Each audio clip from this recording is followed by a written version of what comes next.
Everyone, तो फिर से आप सबका स्वागत है हमारे YouTube channel vision for government job पे। तो चलिए, आज का जो हमारा करंट अफेयर सेशन है वो बेस्ड है हमारे 29 मई 2020 पे, और प्रीवियस ईयर का जो 27 एंड 28 मई का जिन लोगों ने आंसर दिया है उसको भी हम डिस्कस करेंगे, देखेंगे कितने लोगों का आंसर सही है। तो पहले हम डिस्कस कर लेते हैं आज के करंट अफेयर्स को। तो हमारा सबसे पहला क्वेश्चन है question number 1। The National Gallery of Modern Art organized a virtual tour to commemorate the 115th birth anniversary of iconic artist। ये पूछा जा रहा है कि national gallery of modern art organise जो किया गया है 150 बर्थ एनिवर्सरी पे, उन आर्टिस्ट का नाम क्या है? तो आपका correct option number D, Ram किनकर बाईजी। याद रखिएगा, ये जो आइकॉनिक आर्टिस्ट हैं इनके 115 बर्थ एनिवर्सरी पे किया गया है, और ये जो वर्चुअल टूर किया जाता है ये 5 डिफरेंट थीम में होता है। पहला होता है पोर्ट्रेट, दूसरा होता है life study, third one abstract and structural composition, fourth one nature study and landscape, fifth one sculpture. तो याद रखिएगा ये 5 डिफरेंट थीम्स में किया जाता है। अब अगर हम जान ले राम किन्नर जी के बारे में, तो ये बहुत ही एक आर्टिस्ट थे मॉडर्न इंडिया के टाइम पे। ये आइकॉनिक स्कल्पचर थे, पेंटर थे और ग्राफिक आर्टिस्ट थे। ये बॉर्न हुए थे वेस्ट बंगाल बांकुरा में। इनको पद्म भूषण अवार्ड भी दिया गया है गवर्नमेंट ऑफ इंडिया की तरफ से 1970 में। तो याद रखिए कुछ इन्फॉर्मेशन के बारे में। साथ ही साथ अगर आपसे पूछता है कि director of national gallery of modern art क्या है, तो ये भी याद रखिएगा मिस्टर चरण। तो चलिए हम नेक्स्ट क्वेश्चन पे चलते हैं, जो कि हमारा क्वेश्चन नंबर 2 है। Power Finance Corporation has signed an MOU with Narmada Basin Project Company Limited to fund various power projects to be executed in which state? आपसे ये पूछा जा रहा है कि पावर फाइनेंस कॉर्पोरेशन ने साइन किया है MOU Narmada basin project company limited के संग, तो किस राज्य में इन्होंने साइन किया है? तो यहाँ पे करेक्ट ऑप्शन होता है option number A, Madhya Pradesh. Power finance corporation ने साइन किया है MOU Narmada basin project company limited के संग, और ये प्रोजेक्ट ये लोग बनाएंगे किस राज्य में? मध्य प्रदेश में। याद रखिएगा 22,000 करोड़ फंड को यूटिलाइज किया जाएगा और 12 मेजर मल्टीपर्पज़ प्रोजेक्ट बनाए जाएंगे। अब थोड़ा देख लेते हैं पीएफसी के बारे में। तो पीएफसी के जो चेयरमैन है उनका नाम है राजीव शर्मा, और स्टेब्लिश किया गया था 16 जुलाई 1986। एनबीफीसीएल के बारे में देख लेते हैं, तो उसके मैनेजिंग डायरेक्टर है आईसीपी केशरिया आईएएस, जो 1988 के बैच के थे।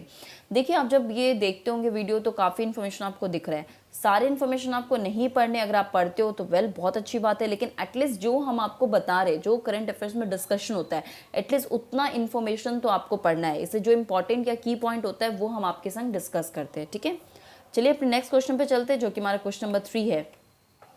Name the place where the Army Commanders Conference has commenced to deliberate on various aspects pertaining to operational administrative issues, including studies pertaining to logistics and human resource। कौन सा ऐसा place है जहां army commander का conference होने वाला था? तो यहाँ पे आपके करेक्ट ऑप्शन है option number C, New Delhi. Army commander के जो कॉन्फ्रेंस है ये न्यू दिल्ली में है, होने वाले थे। ये 2 फेज में कंडक्ट कराए जाते हैं। फर्स्ट फेज होने वाला था 27 मई से 29 मई 2020 में, लेकिन ये याद रखिए ये कॉन्फ्रेंस 2 बार होता है। बाई एनुअल इवेंट का मतलब होता है साल में 2 बार, लेकिन इसको पोस्टपोन कर दिया गया था कोविड-19 पैंडेमिक के कारण, ठीक है। चलिए हम अपने नेक्स्ट क्वेश्चन पे चलते हैं, जो कि हमारा क्वेश्चन नंबर 4 है।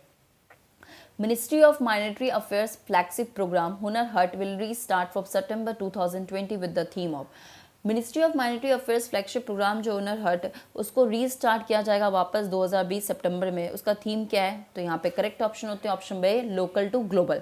याद रखिएगा ministry of minority affairs flagship programme चला रहे हैं जिसमें इसका नाम है हुनर हट। ये स्टार्ट होगा 2020 सितंबर से, और उसका थीम है लोकल टू ग्लोबल।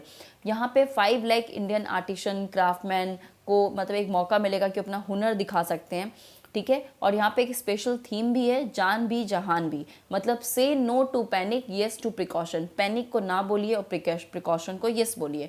अब इसमें इंपॉर्टेंट क्वेश्चन ये भी बनते हैं कि माइनॉरिटीज अफेयर्स के मिनिस्टर्स कौन है और मिनिस्ट्री ऑफ स्टेट कौन है in the ministry of minorities affairs में। तो आप नोट्स में देख सकते हो, इसको आपको पढ़ना ज़रूरी है। चलिए नेक्स्ट क्वेश्चन पे चलते हैं, जो कि हमारा क्वेश्चन नंबर 5 है। The department of science and technology of which state has organized a webinar on Van Dhan CM learning for post कोविड-19 in association with TRIFED ministry of tribal affairs government of India. Simply ये पूछा जा रहा है कि department of science and technology ने जो scheme निकाला है वन धन स्कीम, वो एसोसिएशन हुआ है ministry of tribal affairs government of India में। कहाँ पे? तो इसमें आपको स्टेट का नाम बताना था, तो उसका correct option option number B Rajasthan. Department जो है साइंस एंड टेक्नोलॉजी के, वो गवर्नमेंट ऑफ राजस्थान के संग मिलकर एसोसिएट करके और साथ ही ट्राइफेड के संग मिलके और मिनिस्ट्री ऑफ ट्रैवल अफेयर्स भी जुड़े हुए हैं। उन्होंने एक निकाला है स्कीम जिसका नाम है वन धन योजना, और ये निकाला गया ट्रैवल पीपल को हेल्प करने के लिए। हमें पता है कि ट्रैवल पीपल जो होते हैं उनका मेन सोर्स जो होता है वो होता है उनका स्किल होता है फॉरेस्ट में। उसके द्वारा भी फॉरेस्ट को छोड़ के भी उनकी पॉपुलेशन हैंडीक्राफ्ट, हैंडलूम में इनमें एंगेज करना चाहते हैं, टेक्सटाइल वीविंग में लाना चाहते हैं ताकि उनका सोर्स ऑफ इनकम बढ़े। तो मिनिस्ट्री ऑफ ट्रैवल अफेयर्स जो है वो काफ़ी मेहनत कर रहे हैं और इसको लॉन्च किया गया था 14 अप्रैल 2018 में, ताकि जो ट्राइबल पीपल का जो इनकम है और ट्राइबल प्रोडक्ट के द्वारा जो इनकम वो ज़्यादा से ज़्यादा कमा पाए। अब ट्राइफेड के बारे में जान लीजिएगा, ये एग्जिस्ट हुआ था 1987 में। इसका हेड ऑफिस है न्यू दिल्ली इंडिया में और मैनेजिंग डायरेक्टर है मिस्टर कृष्णा। तो चलिए नेक्स्ट क्वेश्चन पे चलते हैं जो कि क्वेश्चन नंबर 6 है। Who among the following has been headed the 9th member panel formed by IRDAI which recommended increase in indemnity provided to the policy holders? कौन से ऐसे 9 मेंबर पैनल जो IRDAI में बने हैं, किसने रिकमेंड किया है? तो यहाँ पे करेक्ट ऑप्शन है ऑप्शन नंबर सी अतुल सहाय। याद रखिए IRDAI का पहले तो फुल फॉर्म पता होना चाहिए। Insurance regulatory development authority of India ने 9 मेंबर का एक्सपर्ट पैनल बनाया है न्यू इंडिया इंश्योरेंस में, जिसके चेयरमैन और मैनेजिंग डायरेक्टर है अतुल साही। क्यों बनाया गया? ताकि ट्रेड क्रेडिट इंश्योरेंस में पॉलिसी होल्डर को फायदा हो सके। अब TCI है क्या? ये एक इफेक्टिव रिस्क मैनेजमेंट टूल है जिसको जो सप्लायर्स होते हैं गुड्स एंड सर्विस के या फाइनेंशियल इंस्टीट्यूशंस को यूज़ करती है ताकि जो भी उनको पेमेंट मिलने में डिफॉल्ट हो रहा है उसको वो रिकैप्चर कर पाए, पेमेंट को वापस उठा पाए। IRDAI के बारे में पढ़िए तो उसका हेडक्वार्टर तेलंगाना में है, उसको जो चेयरमैन है वो है डॉक्टर सुभाष चंद्रा। चलिए अब हम नेक्स्ट क्वेश्चन पे चलते हैं जो कि हमारा क्वेश्चन नंबर 7 है। Who among the following inaugurates Indian Dispute Resolution Center? कौन से इसमें से इंडियन डिस्प्यूट रेजोल्यूशन सेंटर को इनॉग्रेट किए हैं? तो correct option option number B AK Sikri. AK Sikri जो फॉर्मर सुप्रीम कोर्ट के जस्टिस रह चुके हैं, इंटरनेशनल जस्ट भी, और सिंगापुर इंटरनेशनल कमर्शियल कोर्ट ने इनॉग्रेट किया है इंडियन डिस्प्यूट रिसोल्यूशन सेंटर कि अगर किसी को भी प्रॉब्लम होता है तो ऑनलाइन भी कंप्लेंट फाइल कर सकते हैं। इससे क्या होगा? पेपरलेस डिस्प्यूट सॉल्व हो सकता है और एनवायरनमेंट को भी हम ज़्यादा ज़्यादा प्रोटेक्ट कर पाएंगे। ठीक है, IRDC क्या जान लिया, IDRC क्या है? इनके चेयरमैन है मिस्टर मेहरा। ठीक है, और इसका हेड ऑफिस कहाँ है? न्यू दिल्ली में। चलते अपने नेक्स्ट क्वेश्चन पे जो कि हमारा क्वेश्चन नंबर 8 है। Which of the following first Indian state has granted industry status to support recently to boost the sports sector? हमारा सबसे पहला कौन सा ऐसा भारत का राज्य बन गया है जिसने मतलब स्टेटस टू सपोर्ट किए स्पोर्ट्स को, रिसेंटली बूस्ट किया स्पोर्ट्स सेक्टर को? जो करेक्ट एग्जांपल है ऑप्शन करेक्ट यहाँ पे देख पाओगे आप, ऑप्शन है option number C Mizoram. Mizoram हमारा एक ऐसा राज्य बन गया है जिसने सपोर्ट किया है स्पोर्ट्स को और सबसे पहला राज्य बना है भारत में जिसने स्पोर्ट्स सेक्टर को सपोर्ट किया है और बूस्ट किया और जिससे एम्प्लॉयमेंट भी जनरेट हुआ।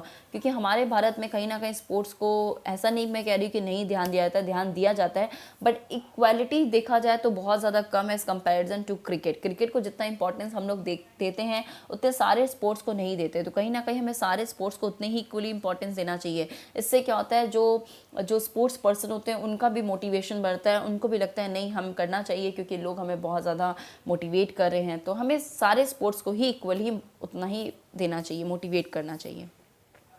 चलिए करेक्ट हमारा नेक्स्ट क्वेश्चन है वो है question number 9। Name the company which has signed agreement to acquire 24% stake in Indian Railway Station Development Corporation। यहाँ पूछ रहा है कि कौन सी ऐसी कंपनी है जिसने साइन किया agreement Indian railway station development corporation के संग? तो correct option option number A rights. RITES का पहले फुल फॉर्म क्या होता है? Rail Indian technical economic service. जिन्होंने एग्रीमेंट साइन किया है, MOU साइन किया है Indian railway station development corporation में 24% का स्टेक लिया है जिसका दाम है ₹48 करोड़। तो अगर आपसे पूछा जाएगा कि Indian railway station development corporation ने किसने 24% स्टेक लिया, तो याद रखिएगा राइट्स, जिसका फुल फॉर्म है rail Indian technical economic service. Next question पर चलते हैं but not least, question number 10। Who among the following has been headed the 11-member committee to simplify and expedite the drug approval process in India? यहाँ पे पूछा है जो 11 member की committee बनाई गई थी कि ड्रग अप्रूवल प्रोसेस जो होता है इंडिया में उसको सिंप्लीफाई किया जाए, तो कौन उसको हेड कर रहा है? तो यहाँ पे करेक्ट ऑप्शन होते हैं option number D Rajesh Bhushan. Rajesh Bhushan जो है उनको 11 मेंबर कमेटी का हेड बनाया गया है। यहाँ पे क्या होता है, जो ड्रग का प्रोसेस होता है, जो दवाइयाँ आती हैं उनकी जो प्रोसेस को बहुत सिंप्लीफाई किया जाए ताकि ईजिली लोगों के पास वो दवाइयाँ उनको मिल पाए, अवेलेबल किया जाए। कमेटी चेयर कौन करेगा? इसको राजेश भूषण करेंगे। ये ऑफिसर ऑन स्पेशल ड्यूटी है।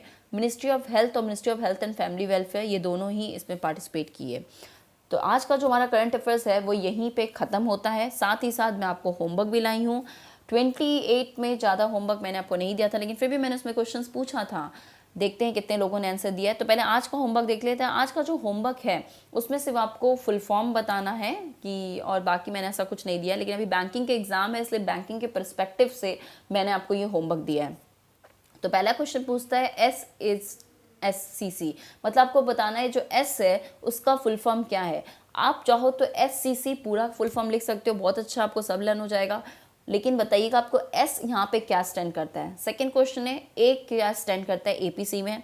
थर्ड वन F स्टैंड करता है AMFL में। फोर्थ वन R क्या स्टैंड करता है BSR में। And the last fifth one C stand in CMIS। आप कोशिश कीजिएगा इन सबका पूरा का पूरा आंसर देने का, पूरा फुल फॉर्म बताइएगा, ज़्यादा अच्छा होगा, आपको याद हो जाएगा। अब देख लेते हैं प्रीवियस होमवर्क मैंने आपको क्या दिया था। तो प्रीवियस होमवर्क था कि IRDA का हेडक्वार्टर क्या है। इसका करेक्ट ऑप्शन है हैदराबाद। वर्ल्ड बैंक का हेडक्वार्टर वाशिंगटन DC।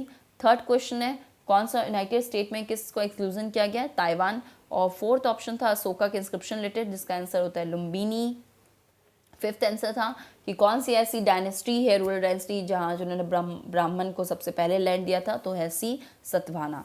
तो ये जो है आज के करंट अफेयर्स भी आपके डिस्कस हो गए। आपके प्रीवियस जो होमवर्क थे वो भी मैंने आपके संग डिस्कस कर दिया, और साथ ही साथ आपको होमवर्क भी दे दिया है। अगर हम लोग देखें कि कितने लोगों ने 27th वाले में आंसर दिया है, तो 27th में आप देख सकते हो अजय प्रशांत ने मतलब कि आंसर दिया है, काफ़ी अच्छा है। जैसे उन्होंने बायोडाइवर्सिटी पे भी दिया है, और एक है जिनका नाम है मिस्टर ठाकुर, तो उनका भी आंसर मिला है। और जिन आप लोग अपना आंसर चेक कीजिएगा, क्योंकि मैंने आपको आंसर बता दिया, तो बाकी लोग ने नहीं आंसर दिया। देखिए व्यूज़ तो काफ़ी होते हैं लेकिन आंसर बहुत कम लोग देते हैं। आप करंट अफेयर्स देखते हो, आंसर भी दिया करो, क्योंकि इससे क्या होता है आप खोजते हो। जब आप कोई भी चीज़ आंसर फाइंड करते हो तो ज़्यादा चीज़ आप और कुछ भी सीखते हो। जैसे बायोडाइवर्सिटी जब आप फाइंड कर रहे हो, या जिन्होंने आंसर दिया उन्होंने और भी अच्छे से बायोडाइवर्सिटी का उनको पता चल गया, ठीक है। तो इस चीज़ को अच्छे से पढ़िए, ध्यान दीजिए और आंसर देने का कोशिश कीजिए। एंड द नेक्स्ट वन हम देखते हैं, किसी ने पूछा है कि मैम इन्वायरमेंट का वीडियोस लाइए। तो डियर ज़रूर आपने जो हमसे कहा है इन्वायरमेंट का वीडियोस लाने के लिए, सूरज शर्मा ने कहा है, हम कोशिश करेंगे कि जल्दी से इन्वायरमेंट का वीडियोस आपके लिए लाएं। बाकी आप हमारे सारे वीडियोस को देखिए। और चीनू शर्मा ने यहाँ पे आंसर दिया है, स्मॉल एंड मीडियम एंटरप्राइज के बारे में बताया है, और फिश के बारे में बिल्कुल सही है चीनू शर्मा का आंसर। तो हम आपके कमेंट भी पढ़ते हैं जो भी आप देते हो। जैसे अर्जुन सिंह ने कहा है बहुत अच्छा, थैंक्स अर्जुन। आप लोग जितना हो सके ज़्यादा से ज़्यादा करंट अफेयर सेशंस को देखिए, उसमें जो क्वेश्चन पूछा जाता है, even mid of the questions में भी जब मैं आपको पढ़ा रही हूँ, डिस्कस करती हूँ, मैं आपसे क्वेश्चन पूछती हूँ, आप प्लीज़ उसको भी आंसर दीजिए, क्योंकि वो भी आपके एग्जाम के लिए उतना ही इंपॉर्टेंट होता है जितना मैं आपको होमवर्क देती हूँ। आई होप पहले से, मतलब अभी जब मैं देखूंगी 29th में ज़्यादा लोग आंसर देंगे, और प्लीज़ इसको ज़्यादा से ज़्यादा अटैम्प्ट कीजिए। अगर आपको ये सेशन अच्छा लगे तो इसको लाइक करो, शेयर करो, सब्सक्राइब करो। Thank you.